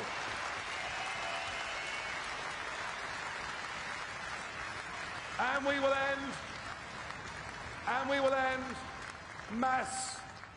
mass unskilled migration. The 10 million increase in the population over the last 20 years has made our roads impossible. Many who wanted to come tonight didn't make it because the roads were so full. It's made our kids' opportunity of getting housing impossible. And you want to know why you can't get a GP appointment? Because the population has increased by 10 million people. We will end mass unskilled migration into our country, stabilise the population, and we will do that. We will do that. And of course the truth is we now learn that all the arguments, well, Nigel, say what you want, but people coming in all work, they all pay tax, they all contribute. Well, try this for size. Of the last 3 million that were allowed in by the Conservatives, legally allowed in by the Conservatives under Boris and others, of the last 3 million that came in from outside Europe into Britain, only 22% are working, and we are paying for the rest. And we've had enough of it. It's making us poorer. It is unfair, and it will end. It will end. And we will cut taxes. We will cut taxes, especially nobody that earns less than £20,000 a year should pay any income tax whatsoever. Nobody. We are on the side of the worker. We're on the side of working people. We want to incentivise those on benefits to get off benefits and go back to work and not have this nonsense of if you work for more than 16 hours, you lose your benefits. No, £20,000 is the right place to start paying tax, not before. Let's make work pay. Let's be on the side of working people. Let's do it. And we will recognise that there are millions of people of above pensionable age in our country, many of whom have worked for this country, served this country in the armed forces or elsewhere, who, because they've got a small private pension pot, despite the fact it raises very little for the Treasury, have cruelly had their winter fuel allowance taken away. A reform government will give them back their winter fuel allowance.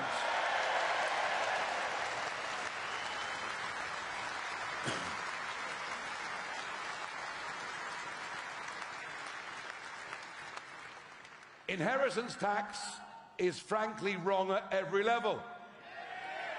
It's wrong at every level. You've paid tax during your lifetime, and now when you die, They want to tax your family and tax you again. It's wrong. And I have to say, the assault that is going on against our farmers and our rural communities is offensive in every way.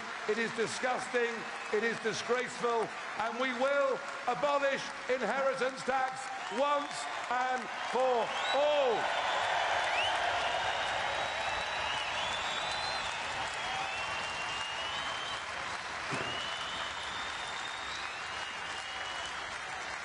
And one more thing that you may need to think about a little bit more. It was announced today. Thank you very much at the back. It's very charming of you. Is that the best you can do? I had some proper protesters the other day in Doncaster. I enjoyed that more than they did. This morning the news was that Lakshmi Mittal, the 7th richest person living in Britain, is leaving. He's leaving. Jeremy Hunt, as Chancellor, Rishi Sunak before him, decided that what we had to do was to make sure that the highest earners, although who had so-called non-dom deals, would be taxed in a different way. Now, actually, you ask a focus group, should people who earn millions of pounds a year pay more tax? People say yes, but, here's the problem. 10,000 millionaires left last year. And almost unbelievably, UBS Bank this morning estimates that 500,000 wealthy people, British people, will leave the UK before 2028. This is a disaster. This means our tax revenues will fall off a cliff. We cannot help those on benefits. We cannot help those on lower incomes. We cannot help those that need to access public services if we get rid of those that pay the most tax because they leave and go to Monaco, Dubai, America, or wherever else it is. We need to be grown up. We need to encourage people who've got money to come and live here and pay tax and subsidise our public services. Let's think about this. Let's use our brains. Of course, the media will say, how will you pay for this? Well, I tell you what, we need some pretty big cuts in the administrative state in this country, which has grown out of all proportion. Another 100,000 civil servants in the last few years, and they work from home 2 or 3 days a week. Well, I tell you what, with us, there'll be no more work from home. No more come to the office or you're fired. You're gone. And we want to stand up for those 5.5 million men and women running their own small businesses. We want to teach kids in school that hard work is necessary and important. And frankly, folks, what we need in this country to pay for the cuts that people deserve and need, we need a British form of Doge, as Elon Musk has got in America. Let's have a British Doge. Let's do it. And we will scrap the net zero lunacy that is destroying manufacturing jobs in our country. It's madness. British Steel today, as Richard Tyson and I predicted, this country will no longer produce primary steel. We'll be the only major economy in the world not to produce primary steel. We don't produce the gas we need. We don't produce the oil we need. We, in reform, will produce our own energy, manufacture our own steel, give consumers cheaper prices. We will re-industrialise Britain, get people back into good working jobs. And we will So last week, lad gets in touch with me last week. He was 17.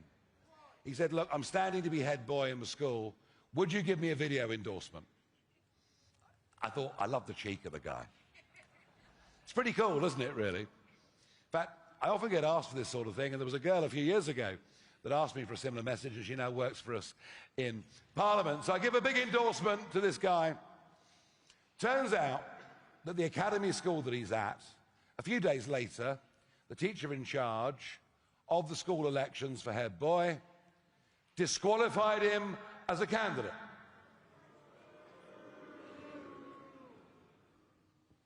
And every week, I meet young people at school who tell me what the teachers have said about reform or me. And then I heard 2 weeks ago something that confirmed all my worst fears.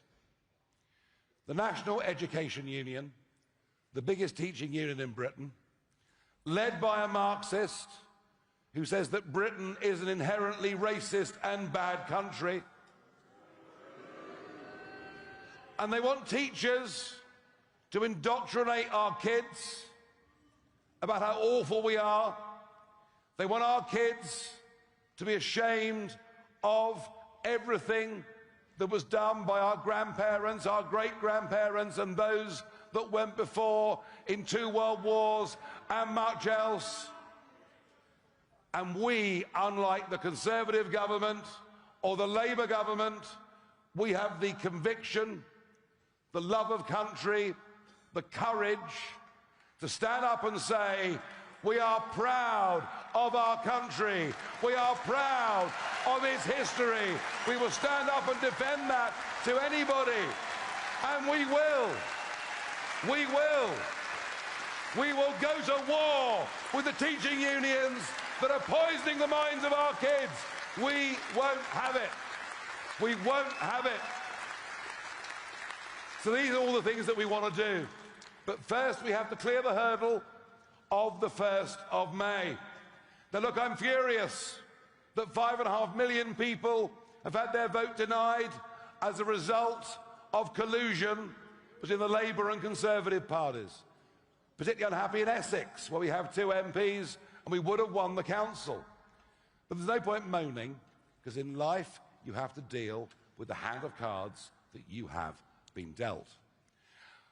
Last year, Reform contested 12% of the seats that were up in that set of council elections last year. This year, we will fight every single council seat all over England that is up. We will fight the 6 mayoral contests, and you've seen the candidates on stage. And Parliament has its first by-election.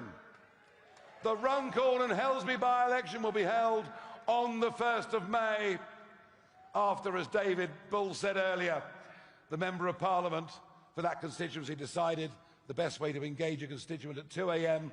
was to punch him once when he stood up and 5 times on the ground. Well, we've chosen a lawmaker, not a lawbreaker, and Sarah Pochin, magistrate, successful businesswoman, successful local politician, I'm proud that she is our candidate in that by-election.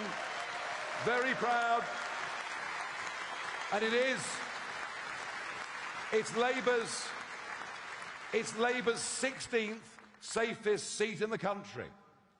A journo said to me at the launch on Monday, well, this must be a must-win by-election for Reform. I said, no.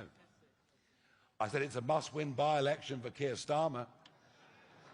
And I tell you what, I can't predict now today whether we're going to win, but I tell you what we'll do, we'll run them damn close. And if we do win, it will be an earthquake, and I'll be there, and I want you to come and help her if you live in that area, please. And just as we know that Britain is broken at so many levels, be in no doubt that local government is broken. Do you know there are 3,000 council staff in Britain earning over £100,000 a year? Now, you might say that's okay if they're doing a good job. but are they doing a good job? Just think about this. Lincolnshire County Council is in debt to the tune of £460 million. But here's the kicker. The daily interest on that debt, daily, being funded by council taxpayers, it's £52,000 a day. Kent County Council's in debt to the tune of £740 million. £84,000 a day interest on that debt. I mean, I think when voters in Kent see this, they'll realise the Conservatives have not served them well. Cambridgeshire, their daily interest repayment is £89,000. But top of the pops is not a county council, it's one of the new unitaries that Angela Rayner wants to make sure that we all have. Yes, Cornwall went unitary years ago, and just that little county of Cornwall now has a daily interest bill of £147,000. It is totally and utterly beyond belief, but we're going to tell people the truth. And what about potholes? I bet every one of you in this room that drives has had a punctured tyre through potholes, and you're pretty cheesed off about it. And many, of course, you know, self-employed people, van drivers, would lose income and money. It's costing us billions of pounds a year. I mean, in Nottinghamshire alone, there are 62,288 potholes. That's, 22 potholes every single mile. In Cambridgeshire, there are 64,000 potholes, 22 per mile. But no one gets close. No one gets close to County Durham. If you want to smash your tyres up, go to... Who's here from County Durham? How's your car tyres these days? I bet they're not too good. Because County Durham has 65,000 potholes, 27 potholes for every single mile. This, and I know there are problems.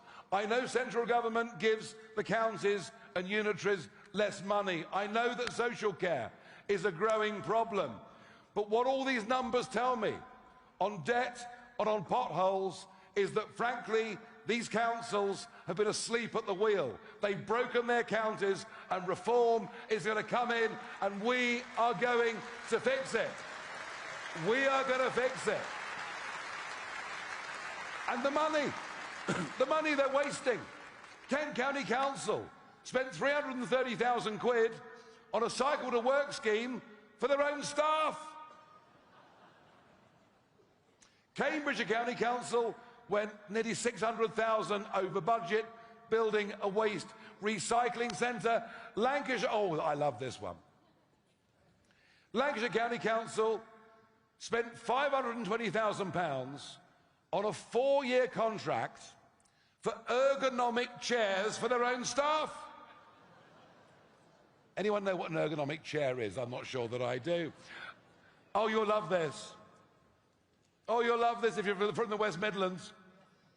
Staffordshire County Council spent 18,000 quid on driving lessons for asylum seekers. I mean, I knew they got hotels, pocket money, dental care. They even get driving lessons in Staffordshire. And on it goes. Durham Council will spend 120 million in the next 5 years to achieve their net zero goals.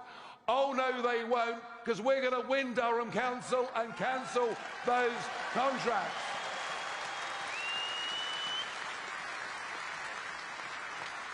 And you realise the impact of what's happening when you see that Doncaster has had to spend 300 grand on translation and interpretation in the space of just 3 years. You think that's bad? Nottinghamshire County Council has spent £550,000 on translation in just 3 years. Lee, your county, almost unbelievable. And of course the green stuff just takes them all over, doesn't it? The city of Doncaster, where Red Ed is one of the local MPs, aren't they lucky? They spent 20 million quid on bicycle lanes with no increase in cycling capacity whatsoever. Devon County Council spent $250,000 on equality and diversity campaigns in the last 2 years. Well, I guess on Dartmoor, equality and diversity is really rather important.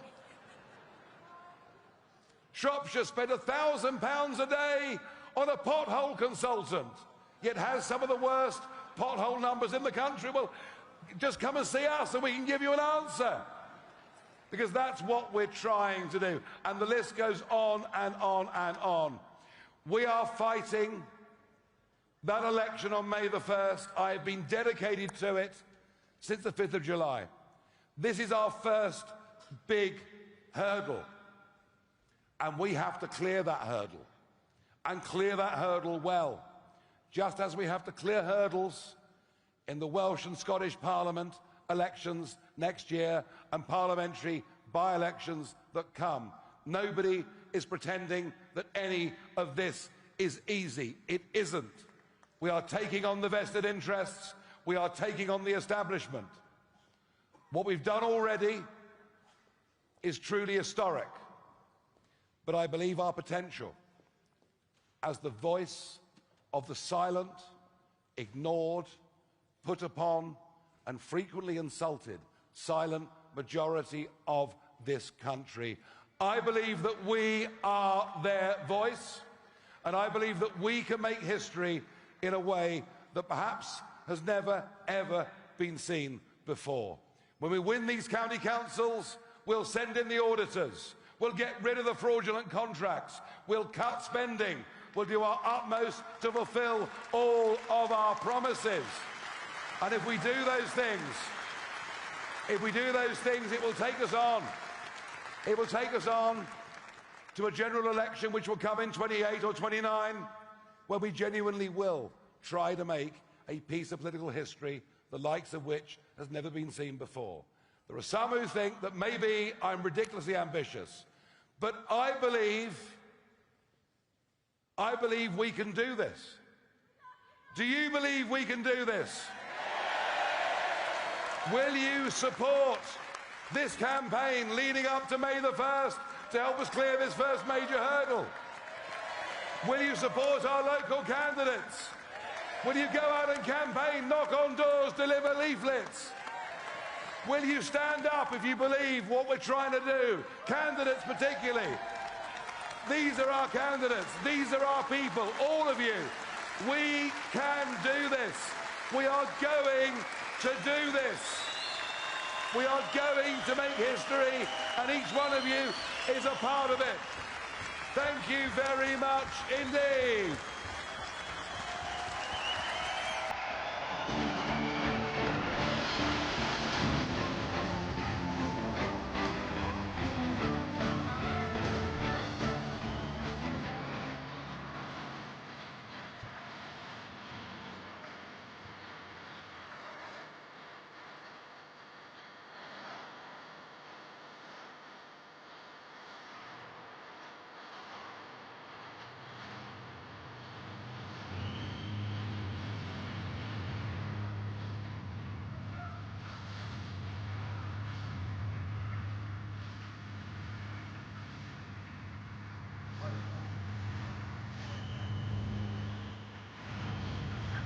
All sorts of crap there. I know, tell me about it.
Ladies and gentlemen, thank you very much indeed. Thank you. Travel home safely. Thank you very much indeed. Thank you. Brilliant. Yeah, right.